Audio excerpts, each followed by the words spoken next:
معزز ناظرین، اس وقت ہم ایک شخصیت کے ساتھ موجود ہیں جو ادارہ منہاج القرآن کے سابقہ فضلاء میں سے ہیں اور آپ منہاج القرآن علماء کونسل عزیز بھٹی ٹاؤن کے سرپرست رہے ہیں، جن کا نام حضرت علامہ مولانا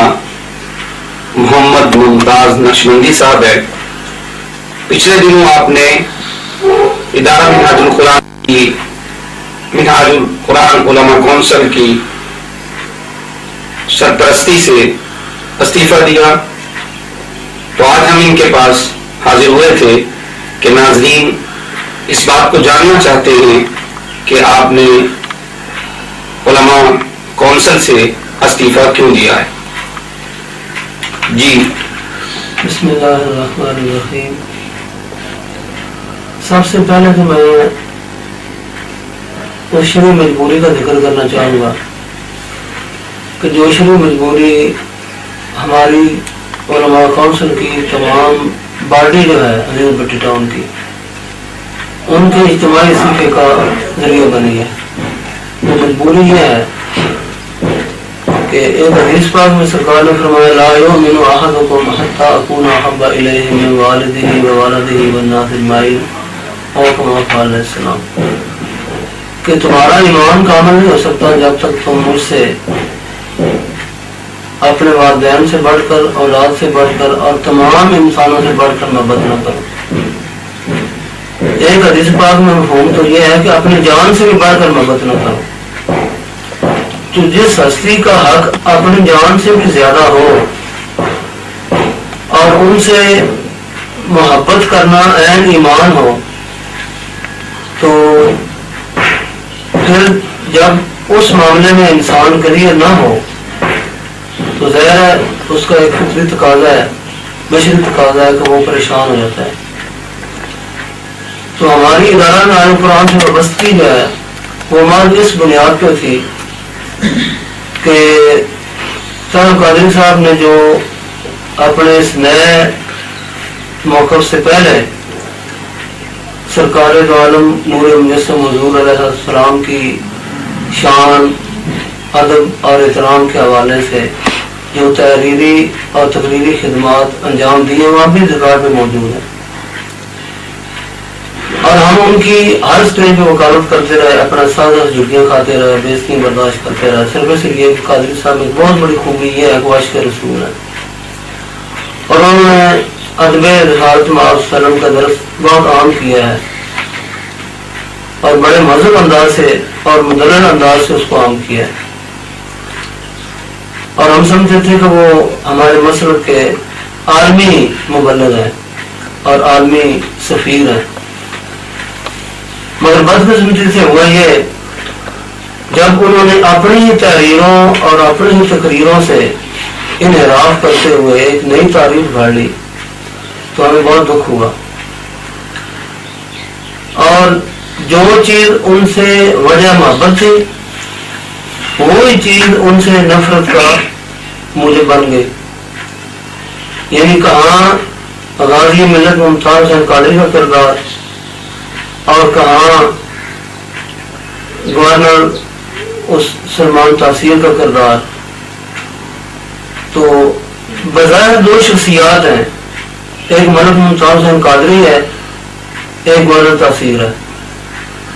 مگر در حقیقت ہم سمجھتے ہیں کہ یہ دو نظریوں کی شخصیات کے حوالے سے تعبیر ہے۔ ایک طرف عاشق رسول ہے، ایک طرف گستاخ رسول ہے۔ نہ ملک ممتاز حسین کی ذاتی کو حیثیت ہے، نہ گورنر تاثیر کی ذاتی کوئی ان کی اپنی کوئی ذاتی اتنی ویلیو ہے۔ ذاتیات کا مسئلہ نہیں، مسئلہ نظریات کا ہے۔ تو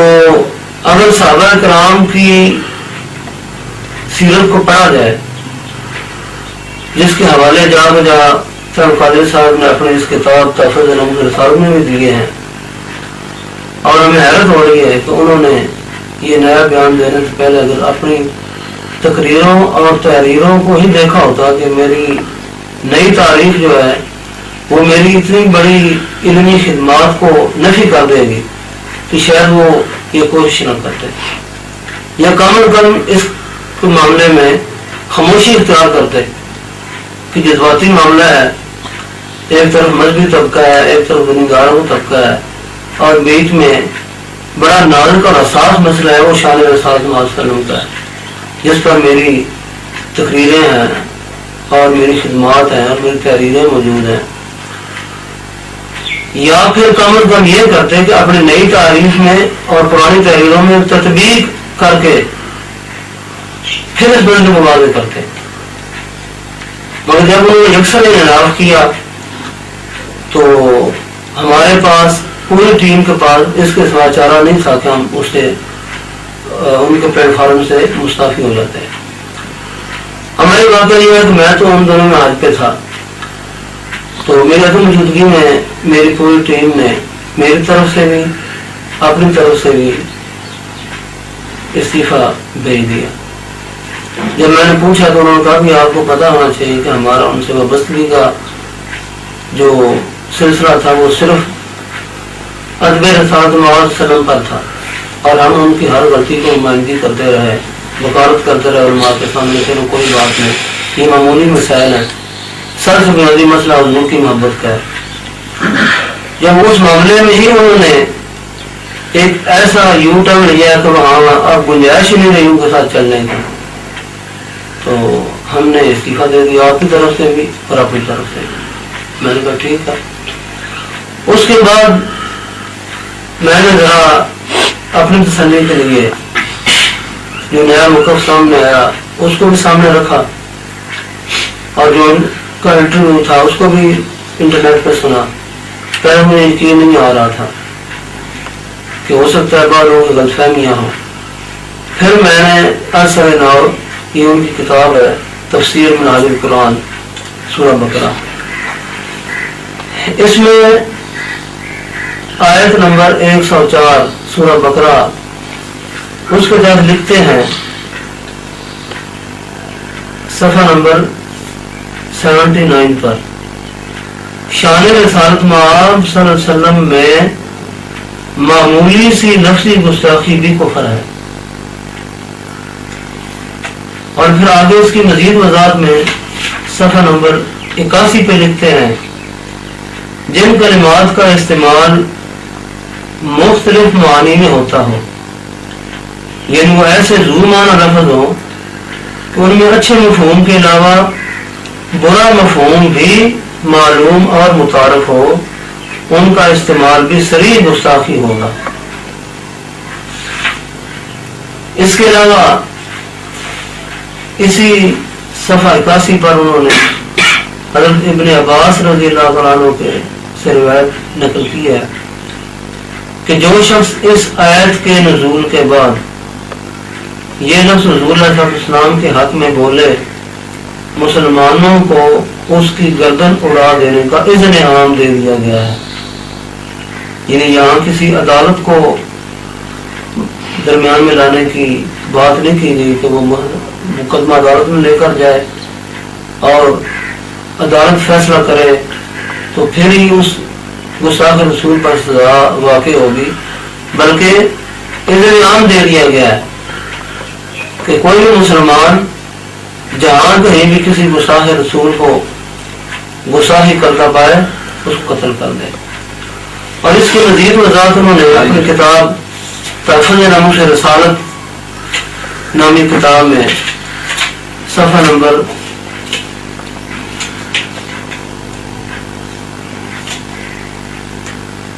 263 وہ لکھتے ہیں کہ عبس وتولی کثرت سے پڑھنے والے امام کا قتل۔ اس کے تحت روایت نقل کرتے ہیں کہ یہ بات سیدنا عمر فاروق رضی اللہ عنہ تک پہنچی کہ منافقین میں سے ایک شخص اپنی قوم کی امامت کراتا ہے، وہ ہر باجماعت نماز میں سورہ عبس وتولی ہی پڑھتا ہے۔ آپ نے اسے بلا بھیجا بغیر مزید تحقیق کے اس کا سر قلم کروا دیا۔ یہاں یہ بات قابل توجہ ہے کہ حضرت عمر فاروق رضی اللہ عنہ پر اس شخص کے عمل سے یہ بات آج خود متحقق ہو گئی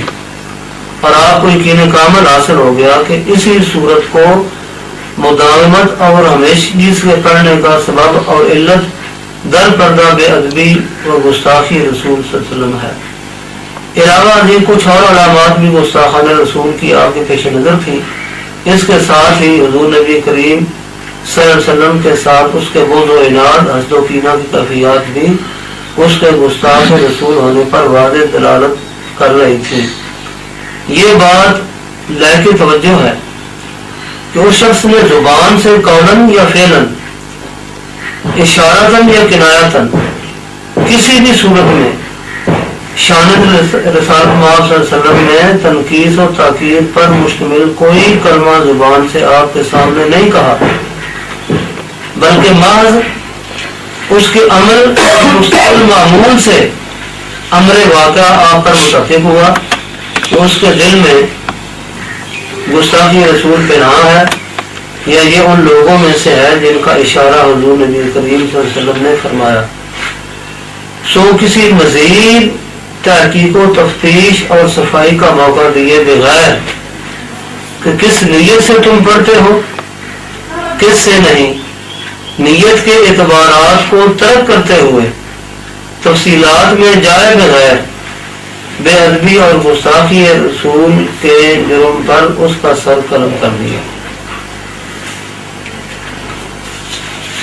اور پھر اسی کتاب کے صفحہ نمبر 269 پر علامہ ابن تیمیہ یوں واضح کرتے ہیں، یہ عمل اہانت و گستاخی رسول صلی اللہ علیہ وسلم کی ادنا و کم ترین انواع و اقسام میں سے ہے، بس اعلیٰ درجے کی گستاخی اور اہانت پر کیسی سزا نافذ ہوگی؟ گویا حضور سرور کائنات صلی اللہ علیہ وسلم کے فیصلے پر راضی ہونا اور نہ اسے دل و جان سے تسلیم کرنا، یہ ایک بظاہر خفیف سی گستاخی و بے ادبی ہے، مگر اس گستاخی پر بھی توبہ کا موقع دیے بغیر سزائے قتل کو واجب قرار دیا